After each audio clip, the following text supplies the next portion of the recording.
소셜 해시태그 코너입니다. 오늘도 디지털 미디어 팀 도성진 기자 나와 있습니다. 네, 어서 오십시오. 네.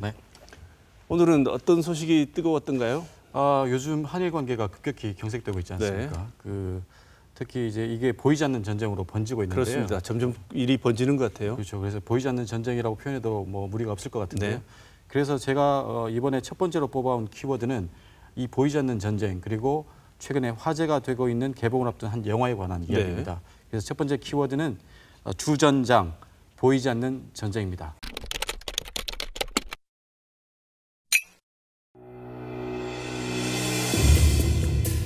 일본 정부의 경제 보복 조치 항공노선 운항이 잇따라 중단되고 있습니다. 불매 운동의 불쏘시개가 됐습니다. 일본이 어떤 보복 조치를 취할지 관심이 모입니다.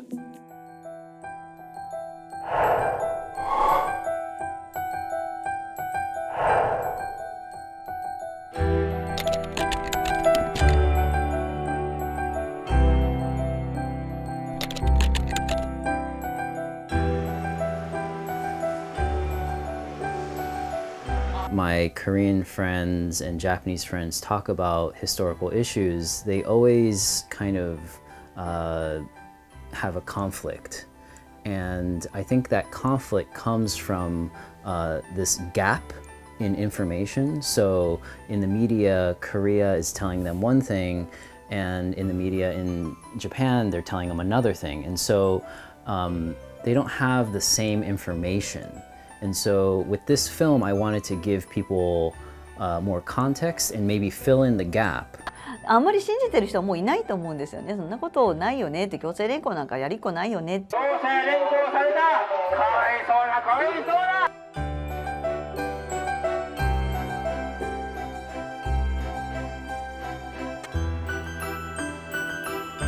これからの戦場は一番はアメリカじゃないかと。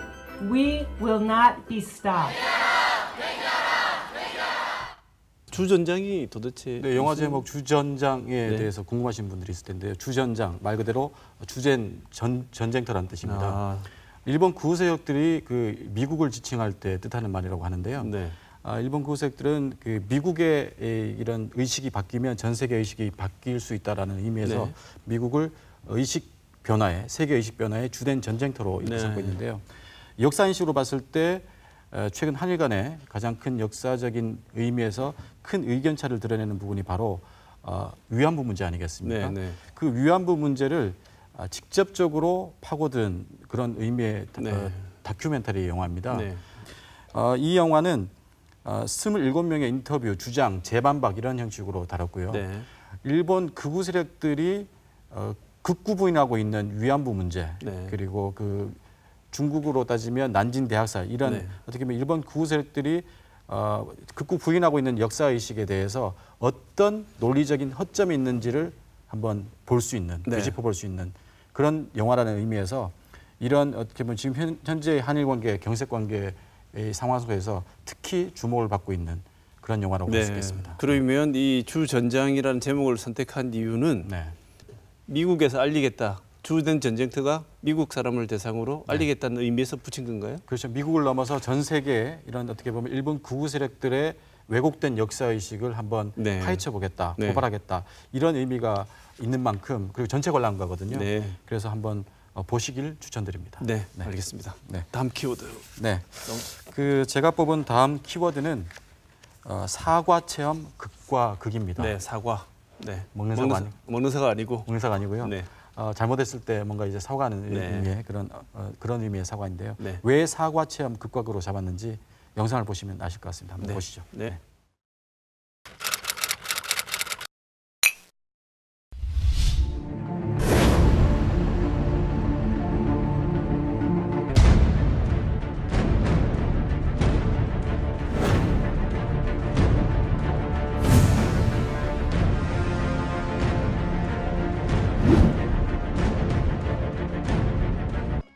원래 있던 소관심을 지금 속아서 먹은 거잖아요. 아니요! 제가 어떻게 해드려야 되는 건가요, 그러면?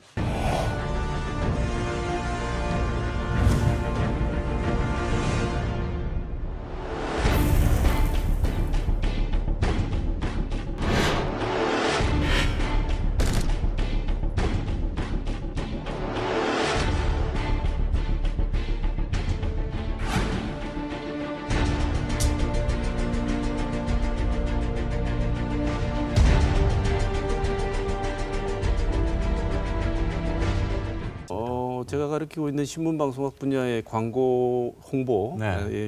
위기 관리 커뮤니케이션이란 분야의 제일 핵심 분야입니다. 네, 맞습니다. 이게 어떻게 대응하느냐에 따라서 기업이 죽고 살기도 하는데 그렇죠. 네. 요즘 같은 유튜버를 대상으로 네. 용기가 대단하다고 생각이 듭니다. 그 이제 유튜브에 되게 유명한 130만 가까운 구독자를 둔 음식 리뷰를 하는 유튜버가 시켜봤는데 알고 봤더니 이게 실제로 신제품 2만 원짜리 신제품이 아니고 18,000원짜리를 속여판 그런 결과를 발견한 거죠. 그래서 이제 그 해당 점주한테 항의를 했더니 처음에는 이제 거의 뭐 발뺌을 하다가 뭐 서비스 하나 주면 안 되냐 이런 식으로 소극적인 대응을 하다가 결국은 일이 커지고 사과문을 발표했지만 소비자들의 반응은 싸늘했던 그런 하나의 사례가 있었고요.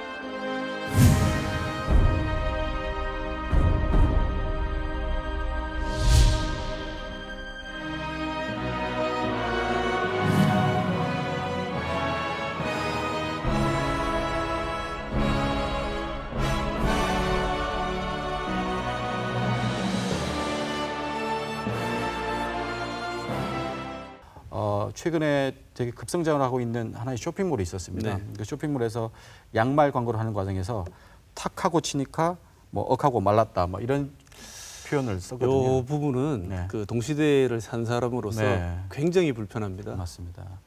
어떻게 보면 우리의 아픈 현대사의 일부분인 그 고 박종철 열사 고문치사 사건인데요.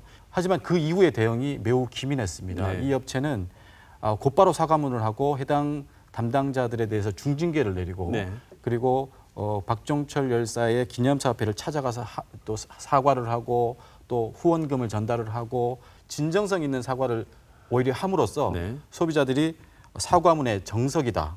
그리고 여태 본 피드백 중에서 제일 깔끔하다라는 이런 반응까지 이끌어내면서 오히려 전화위복이 되는 그런 사례라고 할 수 있겠습니다. 도 기자도 방금 언급하셨지만 학교에서 가르칠 때도 위기관리 그리고 사과 이런 거의 핵심은 방금 말씀하신 진정성이라고 가르치고 있습니다. 그런 것 같습니다.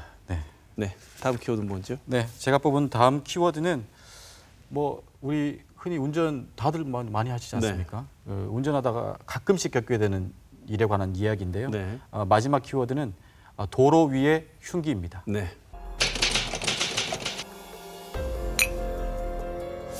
검은색 승용차 뒷유리창에 쇠파이프 수십 개가 박혀 있습니다.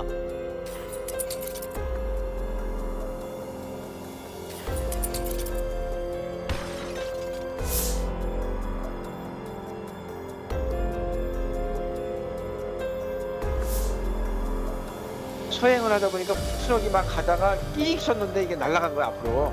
이건 무슨 화살 쏘듯이 들어간 거냐.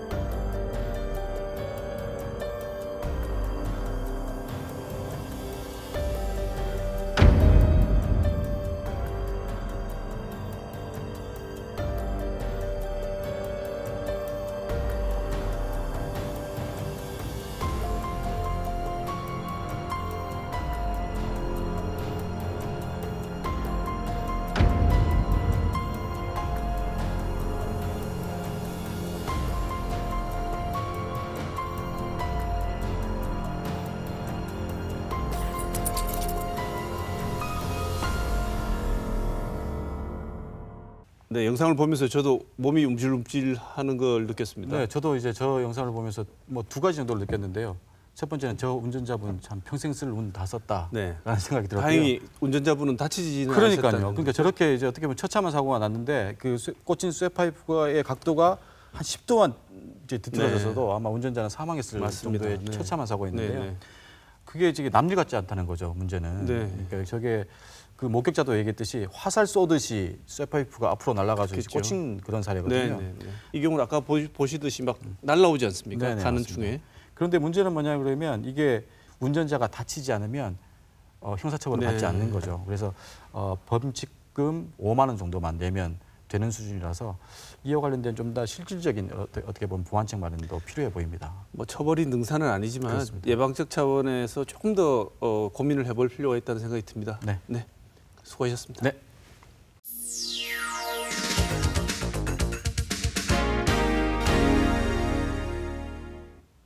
이번 주 제가 선정한 키워드는 위와 아래입니다.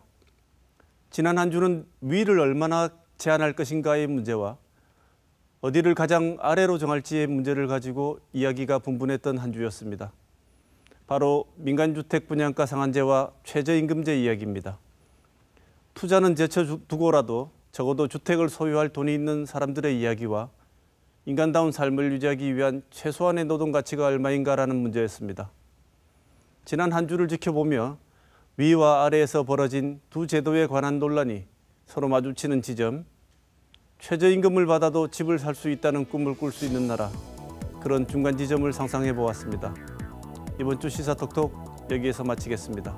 감사합니다.